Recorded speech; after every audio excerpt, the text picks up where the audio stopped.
Hello everyone, welcome to Carts and Cars. Today I'm going to teach you how to solder. I was driving my RC10 today and I was experimenting with gearing. However, the problem was my motor got way too hot and the positive lead came unsoldered from its tab. So today I'm going to teach you how to fix this and solder on new motor leads to your motor. Okay, so the first thing that you're going to want is you're going to want to grab your motor. You're going to want some solder. This is rosin core solder. So you're going to want some solder of some kind. As long as it's a decent quality of solder, you should be okay with that. And you're going to need a soldering gun or iron. I use a soldering gun just because that's what I'm used to. You just got to make sure it's hot enough to melt the solder without damaging anything. Alright, one other thing that I forgot to mention is you're probably going to want some sort of needle nose pliers just to be careful to hold the wire because it gets hot and it can hurt your hands if you don't hold it with something like this. You can, but I don't recommend it. So yeah, let's get on to how to solder. Alright, so first thing that you're going to want to do is you're going to want to take this. Now if it's already like sort of bent out of the way, then you're fine. But you'll want to like just be careful, but don't break your other solder joint, but kind of keep it away from the tab so you don't have to worry about your wire getting in the way while you're trying to tin the tab. Alright, so next up we're going to solder on the wire to the tab. Well, first we're going to tin it. So this is the tab that we're going to be tinning right here, this one. So what we're going to do is we're going to take our soldering iron here and then we're going to get some solder ready before we do this. So we're going to peel off a little bit. Let our soldering iron heat up here, or gun. And then keep touching it until it starts to go away like that. So that's how you know that it's hot enough. Make sure that your cable is out of the way. Alright, and now face your tab up. Make sure it's the right one. And now you'll be able to put a bit of solder on that tab like that. So now you can see there's a nice circular dot of solder on there. Alright, so you can ignore the screwdriver that I have here. You can see that we tin the tab. The screwdriver is just to sort of hold it while I'm filming so it doesn't move while I'm trying to join the two tabs together. So what you're going to do is you're going to want to grab it with your pliers, and then you're going to grab by the jacketing, and then heat up your soldering iron or gun and place it down on that tab. Then you can sort of see and you'll feel when the solder heats up and melts.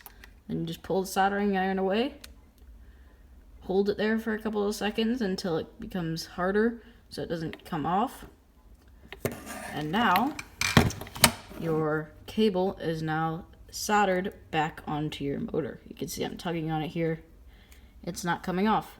So now you can reinstall it into your car.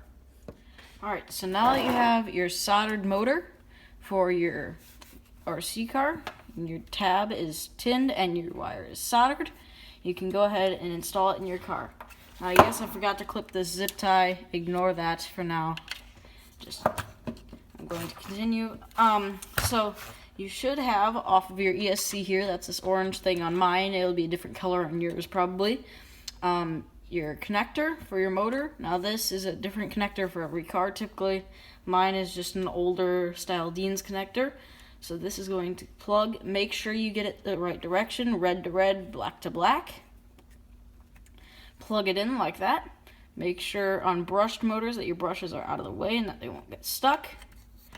Next up, you're going to put it into the back of the car like that, making sure that your wires aren't going to hit the wheels or anything that could get caught.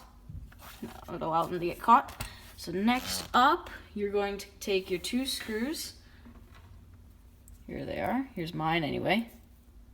And you're going to take your screwdriver. Here's the screwdriver from earlier. And we're going to take this and take the correct size bit.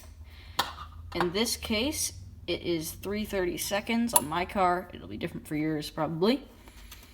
So next up, you're going to want to grab a screwdriver or a wheel wrench of some kind not screwdriver, wheel wrench, and you're going to want to take off your wheel that allows you to get to your gears. So I'm going to take off my wheel here with this wrench because this is a weird customary size, so it requires a special driver.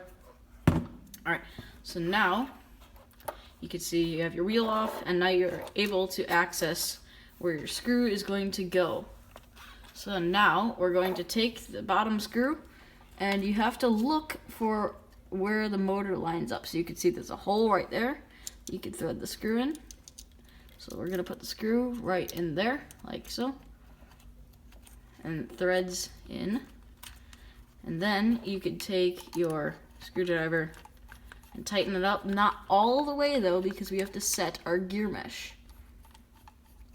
Okay, so once it's just snug, but you still are able to move your motor, you can put the other one in the according hole in the top half of your motor, like so. And then you're going to tighten this one, but not all the way, because we still have to set our gear mesh. Alright, so now, if you look at your gears, oh, sorry, shock bottle. Okay, if you look at your gears, you'll see you have to make sure the teeth line up. If they're too tight, your motor won't run efficiently, and it will overheat way too quickly. If it's too loose, you'll probably strip out this big spur gear here. So you're going to want to make sure that it lines up just about right. Some people like to stick a piece of paper in between. I can just sort of eyeball it at this point. I've done it so many times. So that's about the amount of play that you're going to want. So then you tighten up your top screw first. Tighten up the top screw here. Alright. And then you're going to want to tighten your bottom screw, like that. There you go. And now, once you're all done and you put a battery in your car, it should work just like it did before.